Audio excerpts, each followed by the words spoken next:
آپ جانتے ہیں نبی نے جیسے جانور کے تعلق سے بہت الٹی سیدھی باتیں کہی جاتی ہیں اور اسلام دین کو انتہائی جو ہے وہ توڑ کے پیش کرنے کی کوشش کی جاتی ہے، جیسی تعلیمات اسلام میں جانوروں کے ساتھ اچھا سلوک کرنے کی دی ہے اور کسی دین کے اندر آپ کو نہیں مل سکتی۔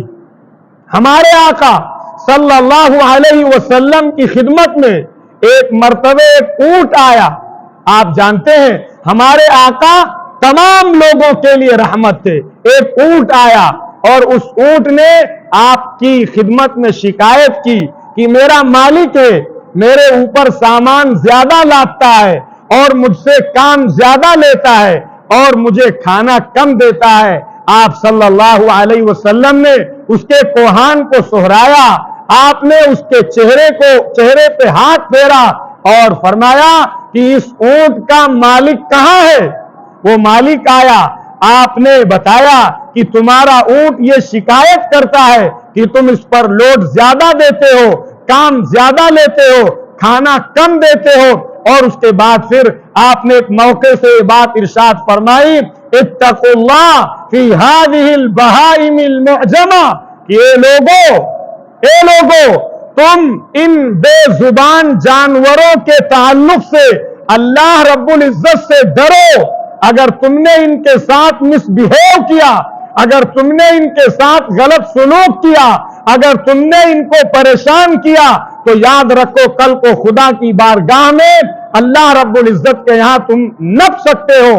اور ہمارے آقا نے یہ لوگوں کو پڑھ کے سنایا اور بتایا کہ ایک عورت تھی جس نے بلی کو باندھ کے رکھا تھا اور اس کو وہ چگنے کے لیے اور اس کو کھانے پینے کے لیے وہ نہیں کھولتی تھی۔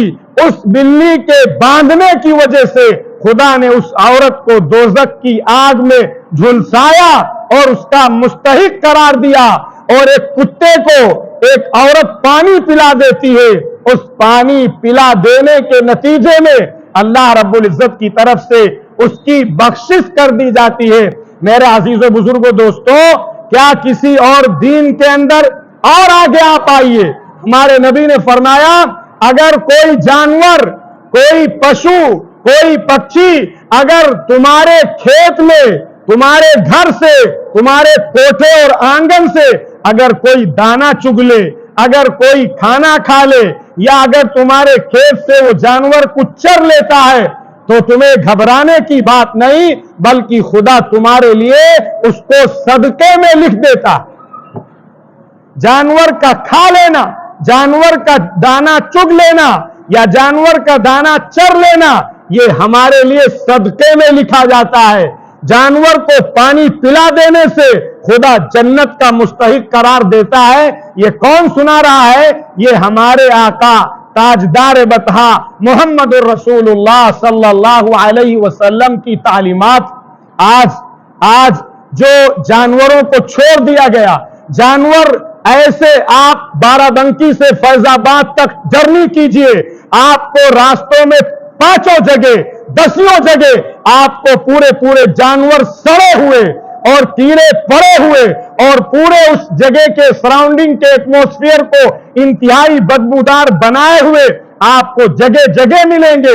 کتنے جانور ایسے ہیں جن کے پیر سڑ گئے، جن کے بدن سڑ گئے، اور اسی طریقے سے کوا بیٹھ کے ان زخموں میں چونچ مار رہا ہے۔ یہ سارے انسانوں کی ذمہ داری ہے کہ اگر بے بول جانوروں کو پریشان کیا جائے گا، اگر ان کے ساتھ غلط سلوک کیا جائے گا، اگر ان کے ساتھ مس بہیو کیا جائے گا، خدا دنیا کے اندر بھی اپنی پنشمنٹ نازل کر سکتا ہے۔ اور جو لوگ ان کاموں کا سبب بنیں گے خدا آخرت میں ضرور ان سے باز پرس کرے گا۔ اس لیے میرے عزیز و بزرگوں دوستوں، بہرحال یہ ایک الگ عنوان ہے۔ ہمیں اپنے نبی کی سیرت، اپنے نبی کی تعلیمات، اپنے نبی کے اخلاق، اپنے نبی کا کردار پڑھ کے اپنی زندگی کے اندر اس وقت داخل کرنے کی ضرورت ہے۔ ہلڑ چاہے نہ مچائیں اور چاہے ہنگامہ نہ کریں، لیکن صحیح معنوں میں جو نبی کی پیروی ہونی چاہیے، نبی کی تعلیمات ہونی چاہیے، وہ تعلیمات آج ہم نے غیروں کے سامنے، برادران وطن کے سامنے، دوسرے مذہب کے ماننے والوں کے سامنے پیش نہیں کی ہے، جس کی بنیاد پر ہم روڑا ہے۔ اس لیے میرے عزیز و بزرگوں دوستوں، ہم میں سے ہر مسلمان کی ذمہ داری ہے، یہ جو مہینہ ہے اس مہینے میں اپنے نبی کی زندگی پڑھے، اپنے نبی کے اخلاق پڑھے اور اپنی زندگی کے اندر اسے برتے اور جانے کہ جب کوئی آدمی نبی کی تعلیمات پر کسی قسم کا کوئی آبجیکشن کرے تو اس مسلمان کو اس کا جواب اچھے ڈھنگ سے نبی کی تعلیمات سے دے کر اسے اس کا منہ بند کر دینا چاہیے۔ لیکن افسوس کہ ہمیں جانکاری نہیں ہے، ہمیں معلومات نہیں ہے اپنے نبی کی تعلیمات کے تعلق سے۔